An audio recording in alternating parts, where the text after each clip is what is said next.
minutes long. It's on YouTube. You can watch the entire speech. Just like the I Have a Dream speech, which was originally called a cancel check. Okay. He's dealing with economic empowerment in it, and he's talking, and Dr. King is talking about ending racial bias and racial injustice. See, what right-wing Republicans try to do is say he's talking about a colorblind society. When you study Dr. King, he wasn't talking about a colorblind society. When you read his writings, when you listen to other speeches, he's not talking about a colorblind society. He had no problem with being African. In fact, he met with African leaders. 1957, when Ghana celebrates its independence, he goes to Ghana to be with Kwame Nkrumah for the celebration, and he goes back to Ghana for other on the anniversary of the independence of Ghana as well. He met with other African leaders also. Okay, this was a man who studied African history. If you read the writings of Professor Manu Ampim, go to his website, manuampim.com, M-A-N-U-A-M-P-I-M.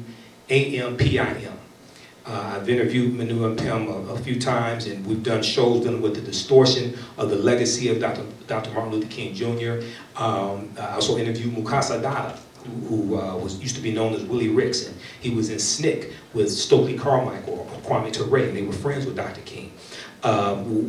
We did a show, the Martin Luther King Jr. They Don't Want You to Know About, where we really break down Dr. King and show the revolutionary Dr. King, the militant Dr. King, who embraced the Black Power movement. This is not talked about. Professor Manu Ampim has an article on his website that talks about Dr. King's stance on the Black Power movement and how he embraced it. And it was Stokely Carmichael and Mukasa Dada who pushed Dr. King to use the term Black Power. He backed away from the term because he said power has no color, but he still embraced the ideology and what these young people were doing. Okay, so we'll show this clip, and that's going to wrap it up. So hopefully you learned something about Kwanzaa. This is something that is very positive for African Americans. It reconnects them to African culture and African history. This is the gateway. It connects them to some traditional African practices as well, which helps to lay the foundation, African history and culture, the foundation of that pyramid, which influences the two sides of the pyramid, economic empowerment and political empowerment. So, hope you enjoyed the presentation. My name is Michael M. Hotep, host of the African History Network show. Visit our website, theafricanhistorynetwork.com, and listen to our show every Thursday, 8 p.m. to 11 p.m. Eastern Standard Time. And if you want to bring me in to do a lecture in your city for your group or organization, email me, theahnshow@gmail.com, theahnshow@gmail.com, or give us a call, 313-462-0003. So we're going to wrap it up with this clip here. I want to say Mad Hotep and Asante Sana. American Negro collectively is richer than most nations of the world. We have an annual income of more than $30 billion a year, which is more than all of the exports of the United States and more than the national budget of Canada. Did you know that? That's power right there if we know how to prove it. We should own and operate and control the economy of our community. We have to become involved in a program of re-education to educate our people into the importance of knowing that when you spend your dollar out of the community in which you live, the community in which you spend your money becomes richer and richer. The community out of which you take your money becomes poorer and poorer. And because these Negroes who have been misled, misguided, are breaking their necks to take their money and spend it with the man. The man is becoming richer and richer, and you're becoming poorer and poorer. And then what happens? The community in which you live becomes a slum. It becomes a ghetto. The conditions become run down. And then you have the audacity to complain about poor housing in a rundown community. Why, you run it down yourself when you take your dollar. We've got to strengthen black institutions. I call upon you to take your money out of the banks downtown and deposit your money in Tri-State Bank.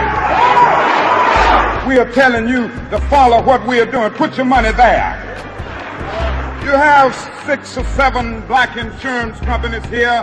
Take out your insurance there. Now, these are some practical things that we can do. We begin the process of building a greater economic base. We've got to give ourselves to this struggle until the end. We've got to see it through.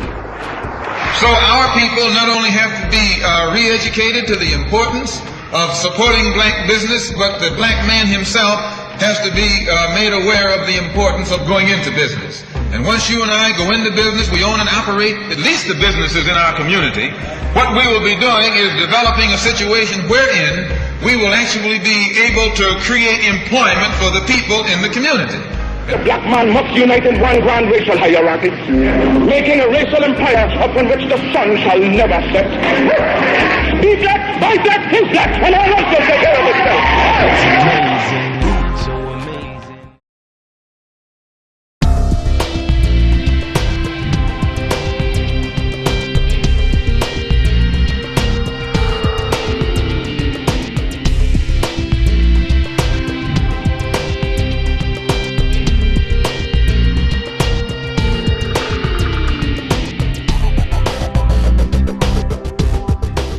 So how's everybody doing today? Okay, can everybody hear me?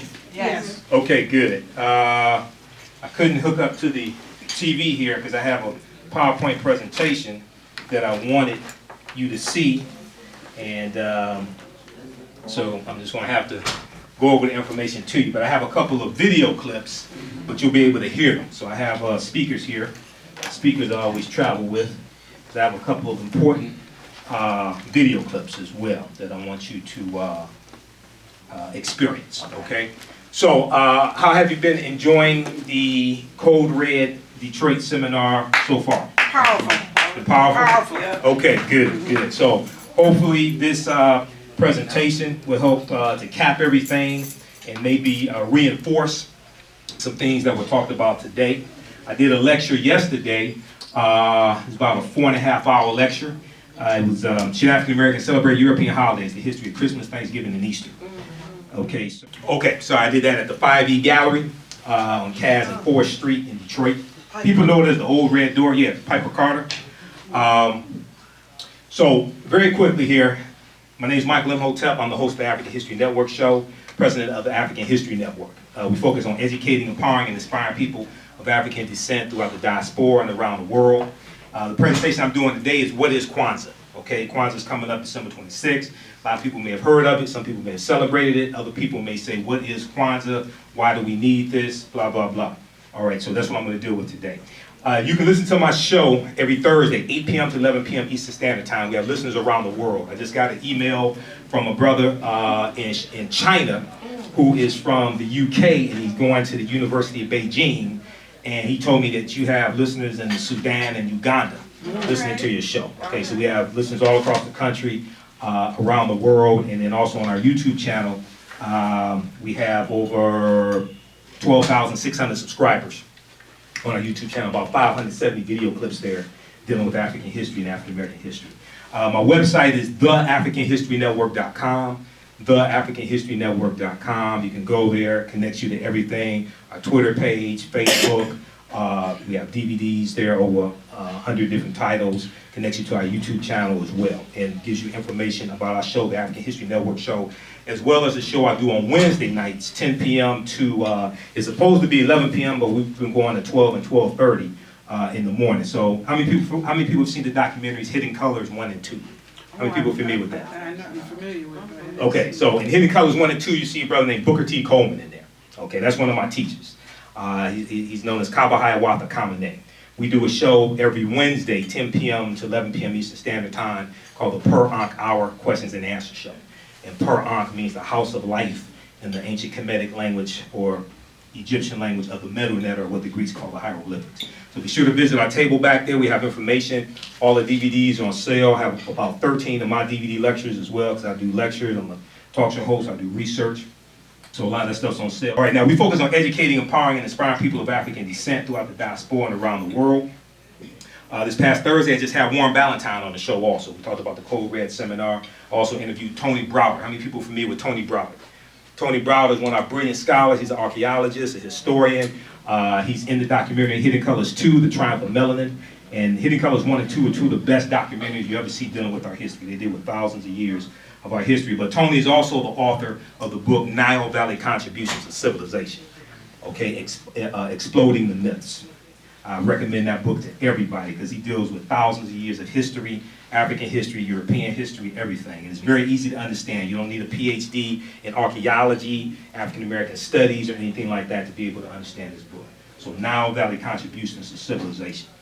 All right, and then also, as David mentioned, I do a reoccurring segment on Angelo Henderson's show on WCHB 1200 AM. Usually I'm on every other Friday, 11:30 a.m., noon, something like that, depending upon the segment, okay?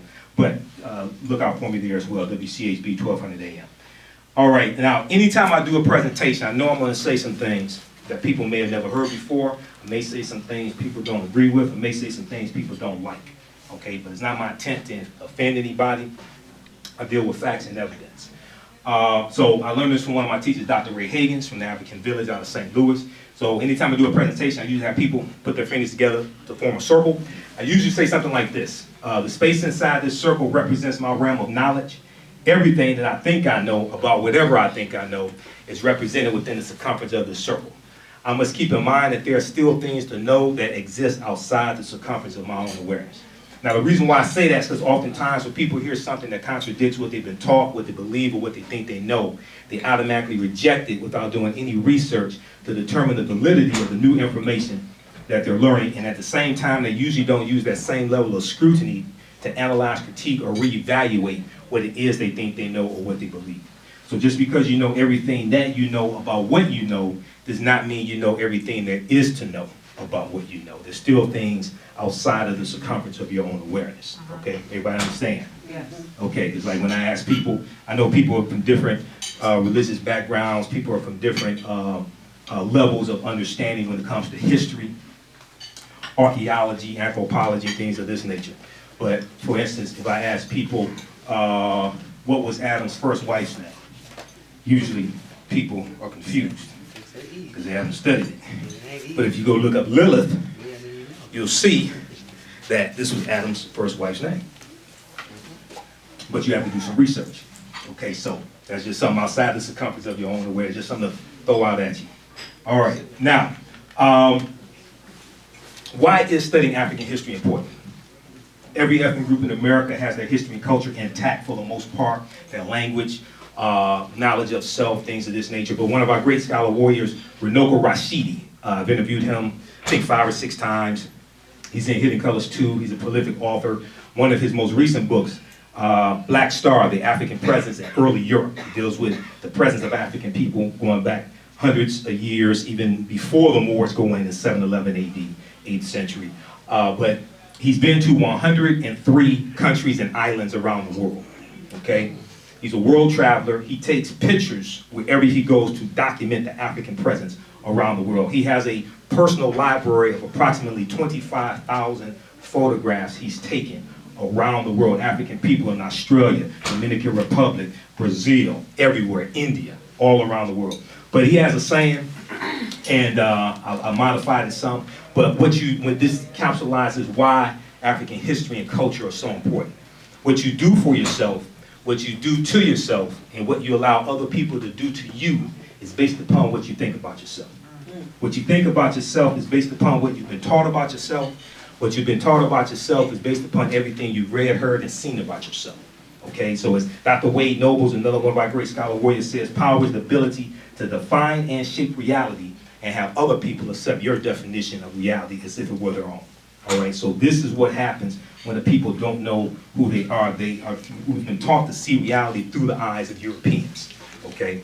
And self-determination, to a large extent, has been taken away because we don't understand how to define reality for ourselves. So this is one of the reasons why the history and culture are so important. Very briefly, so we can understand the importance of culture before we really start talking about Kwanzaa, which is a cultural holiday. How many people are familiar with Dr. Leonard Jeffries? Dr. Jeffries is one of our great scholar warriors, another one of my teachers. I've interviewed him 14 times on my show. We just had him on Your Voice with Angelo Henderson, November 1st, if I remember correctly. We were dealing with the 6-part documentary from Dr. Henry Louis Gates Jr., or as he calls him, Dr. Henry Louis Skipper Troop Gates. But he has a 6-part documentary called The African Americans, Many Rivers to Cross, aired on PBS, 6 consecutive Tuesdays. How many people saw that? Some. Okay. So, we were dealing specifically with episode 1 and some of the historical inaccuracies in episode 1. Like for instance, he talks about the first known African coming in 1513, Juan Garrido, who was a black conquistador, but he didn't talk about the African presence in this country going back at least 51,700 years, and it's been documented. Okay, he didn't deal with that African people are the indigenous people to this land. And if you read the book, The First Americans Were Africans, documented evidence by Dr. David Imhotep, no relation to me, he's not my father or anything like that. He has 713 footnotes and 7 peer-reviewed articles thoroughly documenting the African presence in this country in the territory today known as South Carolina, Allendale County, South Carolina, 51,700 years ago, and in South America, 56,000 years ago. Okay, so these are things that we have to reclaim. But Dr. Jeffries, when he teaches, he talks about the pyramid principle. And usually I show a picture of the pyramid of Khafre with the Sphinx or Her-em Akhet in front of it, because that's the Sphinx is an Arabic term, that's not what we called it. Her-em Akhet, meaning Heru on the horizons. But when you look at a pyramid, it has 3 sides, right? A triangle, 3 sides. The foundation is African history and culture, okay? This gives you your foundation, your roots. The 2 sides of the pyramid are economic empowerment and political empowerment. If that foundation is not there, it does not matter how much money you have, you will not know what to do with it, and you will not be able to control it. So this is why the gross domestic product for African Americans right now is approximately $1 trillion, and 98% of our dollars are spent with people that don't look like us. 95% with European Americans, 3% with other ethnic groups, okay? Because that foundation is not intact. And if you don't control the economic empowerment, it's impossible for you to control the political empowerment, because politics does not operate without money. Okay, you cannot hold your politicians accountable if you don't control your dollars. Okay, so this is why this is extremely important. And Dr. Jeffries talks about a systems analysis versus a paralysis of analysis. All right, now, very quickly, to understand what culture is, because it's been taken away from us for the most part during the colonization, the transatlantic slave system, the Great Ma'afa, the Great Disaster, things of this nature.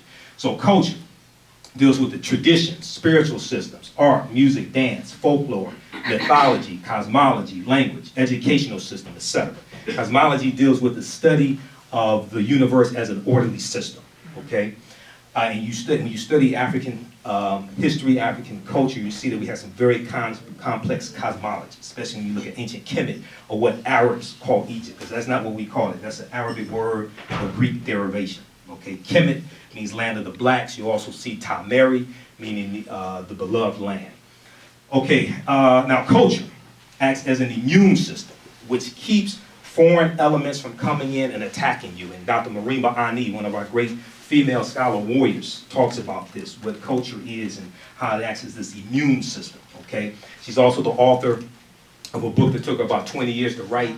I think that book is about maybe 700-800 pages. Yurugu, an African-centered critique of European cultural thought and behavior. Okay, Y-U-R-U-G-U. Yurugu, that's a Dogon word, if I remember correctly. Dogon of Mali. Y-U-R-U-G-U, Yurugu. Okay, now culture is the glue or cohesiveness that binds the people together and tells them that the only way that they're going to survive and prosper is by self-reliance and working together. This is what culture does. This is why when people talk about we need unity, and they talk about every other ethnic group, or they talk about Jews and things like this, what they're really talking about is culture. I never talk about unity. We need unity, all this stuff. I never talk about that. I deal with culture and history. And this is why that's the foundation of that pyramid, okay? Very simple. All right, now, when we look at Kwanzaa, now that we have some type of foundation laid, all right? And let me just explain to people, it takes a lot of time to put together presentations. The one I did yesterday, that was the culmination of 3 years of research I've been doing on the origins of all the holidays. I've done shows dealing with the origins of Friday the 13th and frigatriskaidekaphobia, which is the fear of Friday the 13th and where this comes from. The origins of Easter and Valentine's Day, coming from the festival of Lupercalia, which is an ancient wolf festival amongst Romans and things of this nature. So the 3 main reasons why I do presentations, because I don't do this for the money. It takes money to do this, but I don't do this for the money. My degree is in business administration from Wayne State University. Number one, I tell people, don't take my word for this, go do your own research. Number one, do these presentations to make you think. If I can make you think, you start asking questions. If you start asking questions, you start seeking out answers. Number two, to provide you with the information, the resources, the books, the websites, the articles, the video clips, etc., for you to go do your own research. Proper documentation ends all conversation. This is why I don't do any debate.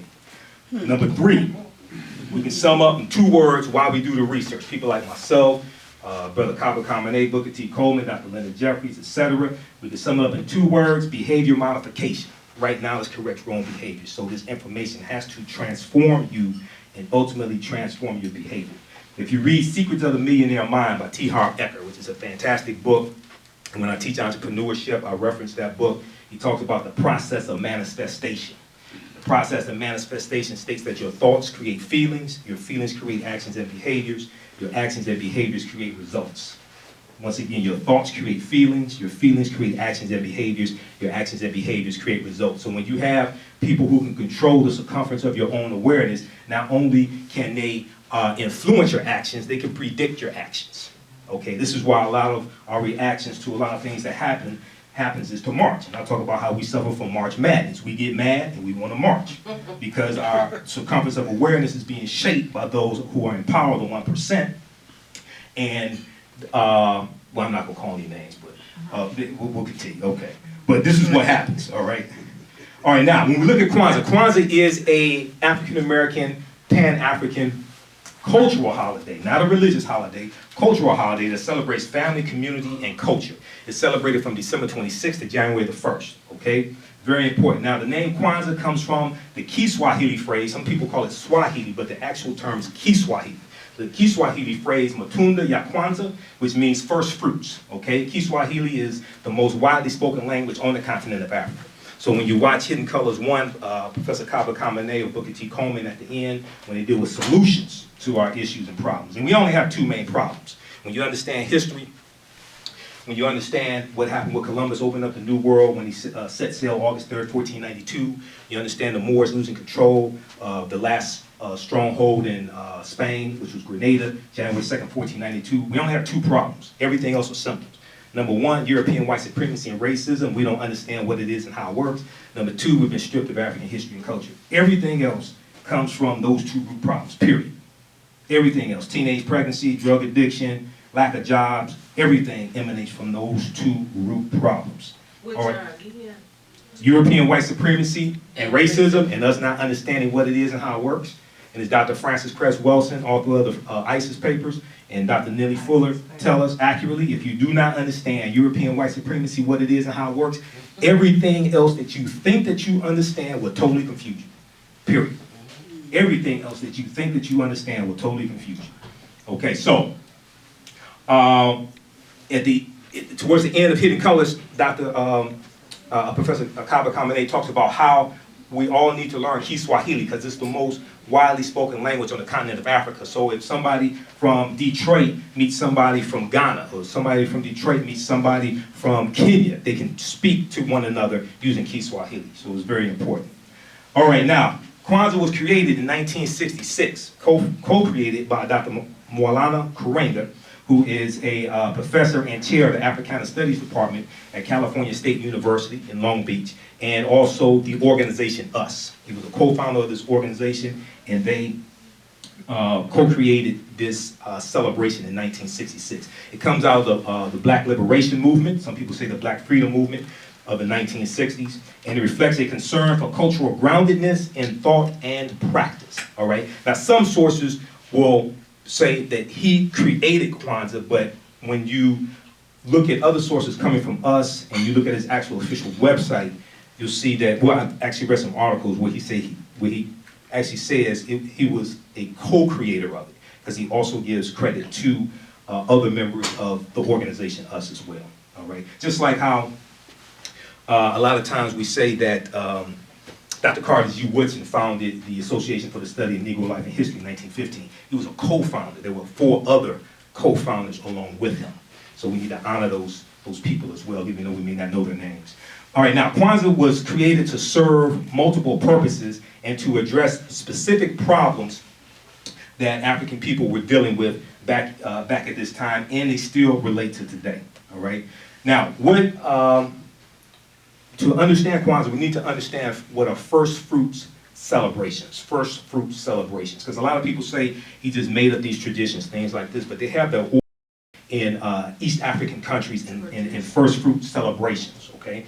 Now, first fruit celebrations have taken place in African history going back to ancient Egypt, or Kemet, the land of the blacks, and as well as Nubia. Now, Nubia is a Greek word. One of the indigenous terms was Ta-Nehesi or Ta-Seti meaning land of the bow, because these were some fierce archers, okay? And you also, just like Ethiopia, just so people know, Ethiopia is a Greek word, okay, it means sunburn, referring to the complexion of these people, because these are some black African people. If anybody is ever confused, ancient Egyptians were not brown-skinned Europeans, or Europeans were tans. These were black African people. And the further back in history you go, the blacker they get. All right, now, first fruit celebrations occur in ancient and modern African civilizations, such as among the Ashanti of Ghana and the Yoruba of Nigeria. We can also find first fruit celebrations in large African empires, like amongst the Zulu, or correctly the Amazulu of South Africa, or Azania Mwini Mutapa, is what is properly known as. And also smaller societies in southeastern Africa, like Matabele as well, okay? And also, just for the sake of accuracy, and to clear up any myths, Africa was not named after Scipio Africanus, a Roman general, okay? That's a myth, and I did a presentation I did last February. Should African Americans celebrate Black History Month, exposing the myth. So I deal with the whole history of Black History Month, why it was created, because a lot of people don't know the history of Black History Month and why it was created. And this is not something the Europeans gave us. It's something Dr. Carter G. Woodson created because he realized that we didn't know our history. And I dealt with Scipio Africanus. So just briefly, so we can dispel this myth. I don't have time to deal with the Willie Lynch being a fraud and a fake and never historically existed. I don't have time to get to that. First of all, when you look at, have you all heard that Africa's named after Scipio Africanus, Roman general? Okay, have you heard that? All right, first of all, just very briefly, when you study Publius Cornelius Scipio, and you study his family's last name was not Africanus, number one. Number two, Africanus in Latin means belonging to Africa or of Africa. Don't take my word for it. Get the Cassell's Latin English Dictionary, page 11, right-hand side in the entry for affair, A-F-E-R, and it breaks down Africa and what it means. Also, if you go to answers.com and type in Publius Cornelius Scipio, it tells you that he took his name, his surname, Africanus, after the name of the territory that he conquered, which means it was already called Africa. So it was not named after him. So we can prove this historically and linguistically. And we just look at what his family's last name was also. It was not Africanus. But once again, this is a myth. When people don't have proper information, and the internet allows you to miseducate or educate millions of people with a few clicks. This is a myth that spreads with this. So this is why we have to dispel the myths. This is why I say proper documentation ends all conversation. All right, now, 3 main reasons why Kwanzaa was created. Y'all all right? Okay, you learn anything? Oh, yeah. Staying awake? Oh, yeah. Okay, all right. And I had to change my presentation some because I can't show it to you, because I got a lot to show. I can't show it to you, so I just have to go over this. Now, 3 main reasons why Kwanzaa was created. Okay, number 1, Kwanzaa was created to reaffirm and restore our rootedness in African culture, which we have been stripped of for the most part during the Great Ma'afa, or the Great Disaster. The Ma'afa meaning the Great Disaster, which is the transatlantic slave trade. Now, just so people understand, when you look at Professor Kaba Khamenei has done extensive research at the Schomburg Institute, and he's examined the transatlantic slave trade and the number of slaves coming here. At the most, only 1.4 million Africans came here as slaves, at the most. You already had millions of African people in North, Central, and South America before Europeans come here, and you're going to have Asians coming in about 3000 BC. These Asians and Africans are going to intermix, and the offspring are what we call Native Americans. We have to understand who the Native Americans are. We have to understand that we are the original indigenous people to this land. So when we look at Thanksgiving, because oftentimes we're taught to see Thanksgiving through the eyes of Europeans, or we talk about what they did to the Native Americans. Well, wait a second. The Native Americans are a mixture of African people, and you're going to have some quote-unquote Native American tribes that were all African people or quote-unquote black Indians. Okay, so it's important for us to understand this. Dr. Jose Pimenta Bay, who's an expert on the history of the Moors, and he taught classes on the history of the Moors at Temple University.